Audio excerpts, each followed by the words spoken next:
Hello friends, आपका स्वागत है मेरे इस नए वीडियो में। अब हम लोग लुसेंट के सीरीज को आगे बढ़ाते हुए प्राचीन भारत के इतिहास के जानने के स्रोत में अगला स्टेप सिक्के के बारे में समझते हैं। सिक्का जो है ये प्राचीन भारतीय इतिहास को जानने का एक प्रमुख स्रोत है। प्राचीन भारत के इतिहास में सभी राजाओं ने अलग अलग सिक्के चलाए, उस पर विभिन्न देवी देवताओं के अंकन मिलते हैं और विभिन्न प्रकार के विभिन्न पदार्थों के बने हुए सिक्के मिलते हैं, जिससे कि भारतीय इतिहास की जानकारी मिलती है। तो यहाँ सिक्का से संबंधित कुछ प्रश्न जो परीक्षाओं में पूछे जाते हैं उसको मैंने लिस्टेड किया है। ये बहुत ही इम्पोर्टेंट सिक्के से संबंधित प्रश्न है जो कि परीक्षाओं में आते हैं। तो सबसे पहले देखिए, यहाँ पहला प्रश्न है कि प्राचीनतम सिक्के क्या कहलाता है। यानी प्राचीनतम सिक्का यानी बहुत पहले का जो सिक्का है उसको क्या कहा जाता है। तो प्राचीनतम सिक्के को आहत कहा जाता है। मतलब जो पुराना सिक्का है, जो प्राचीन काल का सिक्का है, उसे क्या नाम दिया गया है? आहत। उसे एक नाम दिया गया है, आहत नाम दिया गया। अब साहित्य में सिक्के को क्या कहते हैं? जैसे प्राचीन इतिहास में प्राचीनतम जो सिक्का है उसको आहत कहता है, यानी बहुत पुराना सिक्का को आहत कहता है। लेकिन साहित्य में सिक्का को क्या कहा जाता है? तो साहित्य में सिक्का को कहा जाता है कासारपन। साहित्य में सिक्के को क्या कहते हैं? कासारपन। अब अलग क्वेश्चन फिर आता है कि रोमन सिक्का कहाँ से प्राप्त हुए हैं। ये यूनानी रोमन जो लोग थे वहां से प्राचीन भारतीय इतिहास बहुत जुड़ा हुआ है। गुजरात के आसपास में समुद्र के इलाका से होते हुए वहां से व्यापार हुआ करता था और वहां से रोम यूनान के सिक्के भारत में आ जाया करते थे। तो इसी प्रकार से तो इसलिए पूछा गया है कि रोमन सिक्का कहाँ से मिला है। तो रोमन सिक्का का जो प्रमाण मिला है वो अरिकमेडु से मिला है। कहाँ से मिला है? अरिकमेडु से मिला है। और अरिकमेडु किस राज्य में है? तो पुडुचेरी में है। ये क्वेश्चन फिर पूछा जाता है कि अरिकमेडु जो जगह है वो कौन से राज्य में है? तो पुडुचेरी में अरिकमेडु है। सबसे अब सिक्का से संबंधित कुछ और भी प्रश्न है। सबसे पहले सोने के सिक्के किसने चलाए? सोने के सिक्के से संबंधित प्रश्न आते हैं परीक्षाओं में, तो वो मैंने यहाँ पर लिस्टेड किया है कि सबसे पहले सोना का सिक्का कौन चलाया था। तो हिंद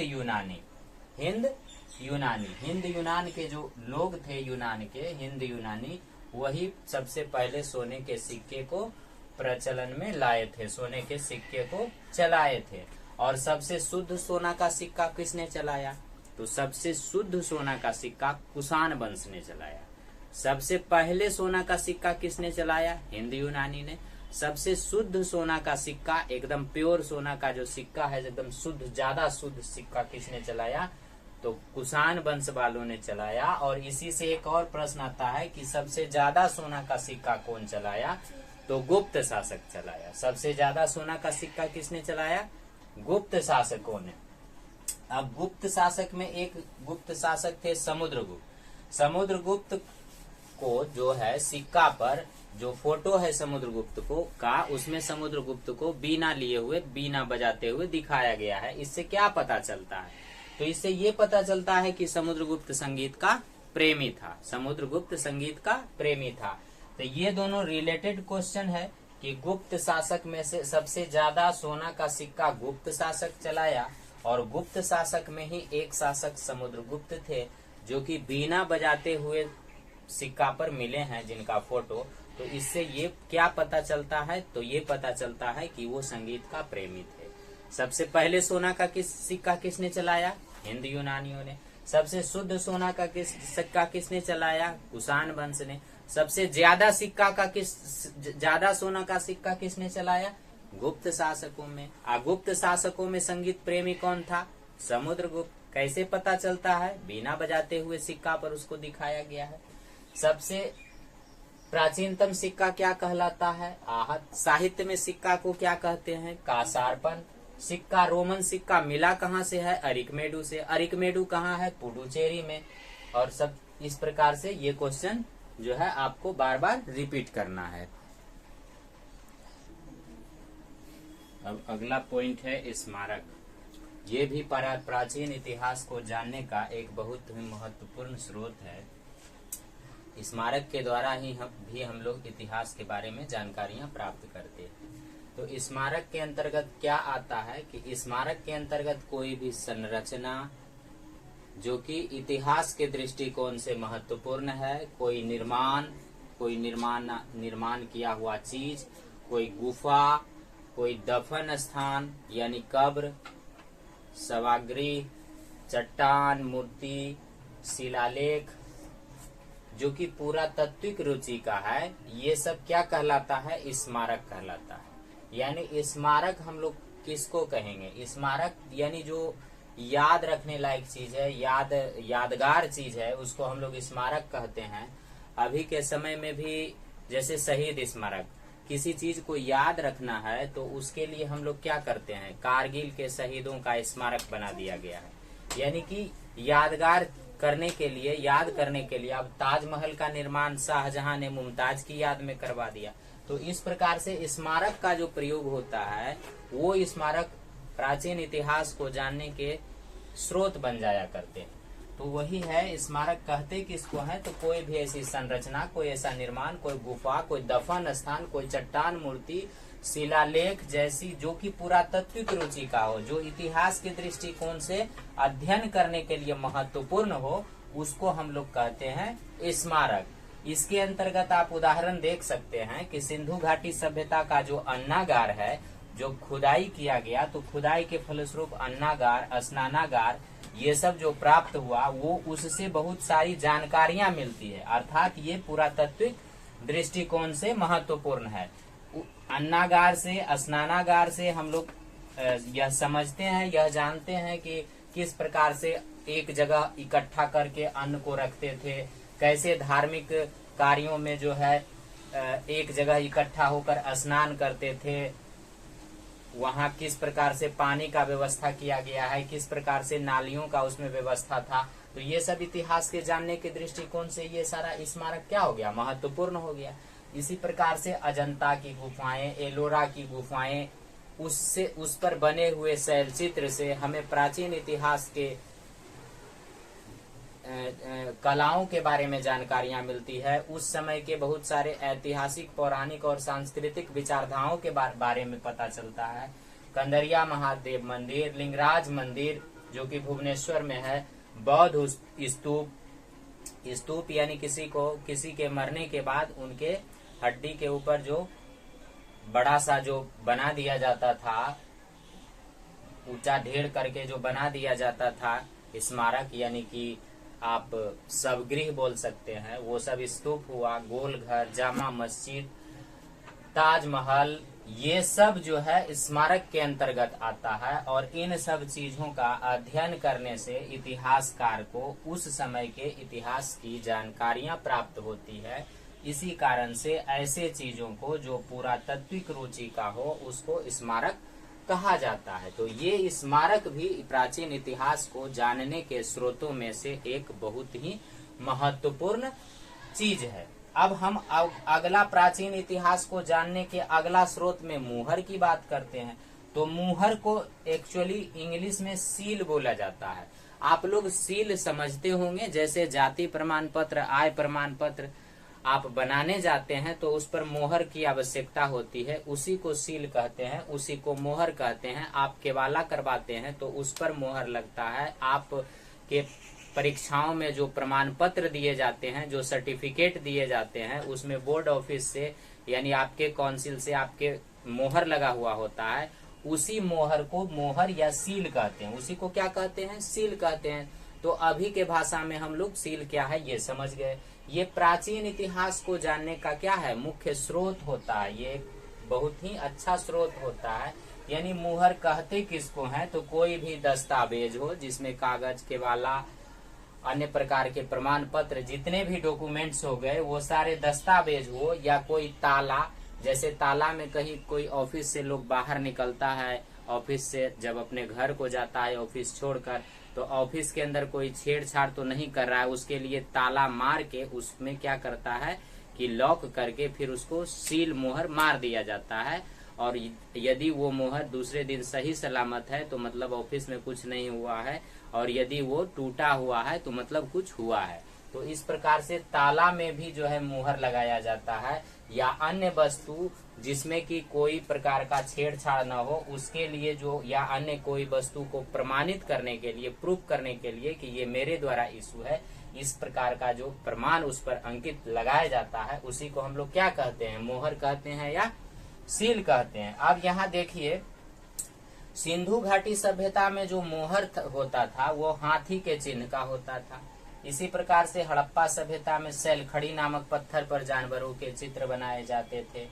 तो इस प्रकार से मोहर के अध्ययन से हम लोगों को ये पता चलता है कि उस समय जैसे सिंधु घाटी सभ्यता में हाथी का महत्व था, इस कारण से इसका मोहर का प्रयोग किया जाता है। विभिन्न प्रकार के जानवरों का जो है उसका महत्व था, मिट्टी के चीजों का महत्व था, सैलखड़ी नामक पत्थर का महत्व था। तो ये मोहर जो है, विभिन्न प्रकार के जो मोहरे होते हैं वो प्राचीन इतिहास को जानने के एक स्रोत होते हैं।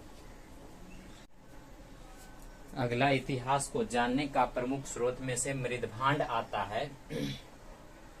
मृद यानी मृदा, मृद यानी मृदा, मृदा यानी मिट्टी, मृदा यानी मिट्टी यानी, और भांड का मतलब बर्तन। भांड देहाती भाषा में भांड का मतलब बर्तन हो जाता है, बर्तन।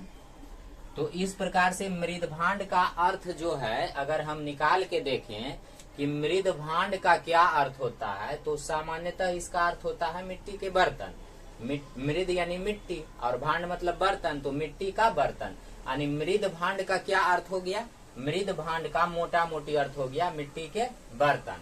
अब देखिए, मिट्टी के जो बर्तन हैं, आप लोग अभी भी देखते होंगे कि मिट्टी के बर्तन जैसे घैला हो या चुक्का हो, जाता हो, इस प्रकार से छोटे छोटे बर्तन, जो कोहा है, अचार बनाने के बर्तन है, आप बहुत सारे जो अलग अलग भी बना सकते हैं जैसे चकला, बेलना, इस प्रकार का जो मिट्टी का बर्तन होता है या वो किससे बनाया जाता है, या मिट्टी के समान। तो चाक से कुम्हार लोग किससे बनाते हैं, चाक से, लाठी से लेके ऐसे ऐसे ऐसे ऐसे करके क्या करते हैं, घुमाते रहते हैं, और इस प्रकार से उसको चाक कहते हैं, जो गोल गोल घूमते रहता है, कुम्हार का चाक। तो चाक से बनाया जाता है क्या, मिट्टी के बर्तन। तो उस समय भी प्राचीन इतिहास में भी मिट्टी के बर्तन का ऐसा अनुमान किया जाता है कि वो चाक से बनाया जाता था। अब मिट्टी के बर्तन जो थे, मृद भांड जो थे, ये कई प्रकार से बनाए जाते थे। मिट्टी के जो बर्तन थे वो कई प्रकार से बनाया जाते थे। अभी भी आप लोग पहले के थोड़ा सा पहले देखे होंगे या भी देखते होंगे कुछ जगहों में कि अलग अलग प्रकार से बनाए जाते हैं।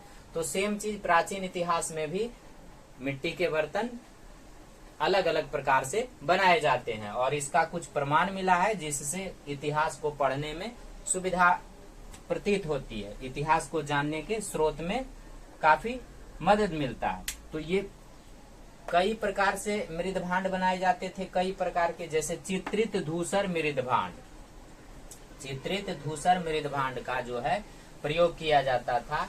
इसमें से चित्रित मृद भांड का प्रयोग किया जाता था, यानी मिट्टी का जो बर्तन ऐसा था जिसमें कि फोटो बनाया हुआ रहता था, किसी भी चीज का फोटो बना दिया गया। अब अलग अलग पढ़िएगा तो अलग अलग फोटो मिलेगा मिट्टी के बर्तन पर बने हुए। तो चित्रित मृद भांड का प्रयोग किया जाता था। सादे मृद भांड का भी प्रयोग किया जाता था, यानी कि जिसमें किसी चीज का फोटो नहीं होता था। तो ऐसे मृद भांड का प्रयोग बहुतायत में मिलता है, यानी अधिक मात्रा में मिलता है, सादा मृद भांड। इसके बाद रंग बिरंगे मृद भांड भी होते थे। रंग बिरंगे मृद भांड यानी रंग से रंगे हुए।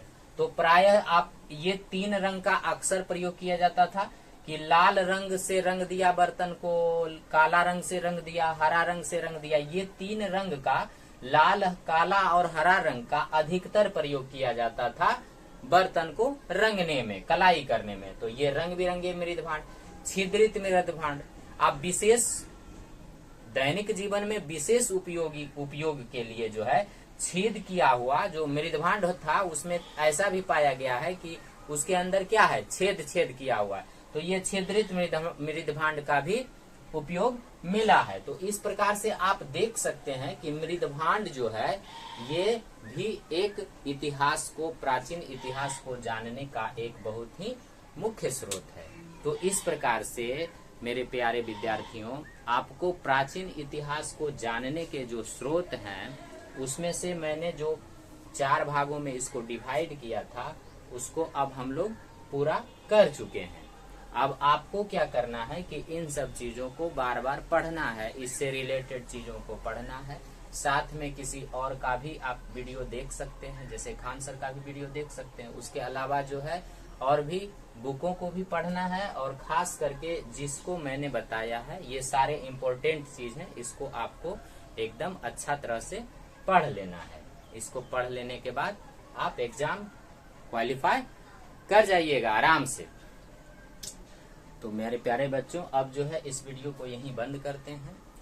आप अपने दोस्तों को शेयर कीजिए, अच्छा लगे तो लाइक कीजिए, दूसरों से सब्सक्राइब करवाइए, ताकि जो है मुझे सपोर्ट मिले और मैं आपको पढ़ाने में और ज़्यादा मजबूती से आगे आके आपको पढ़ा सकूं। ठीक है बच्चों, थैंक यू।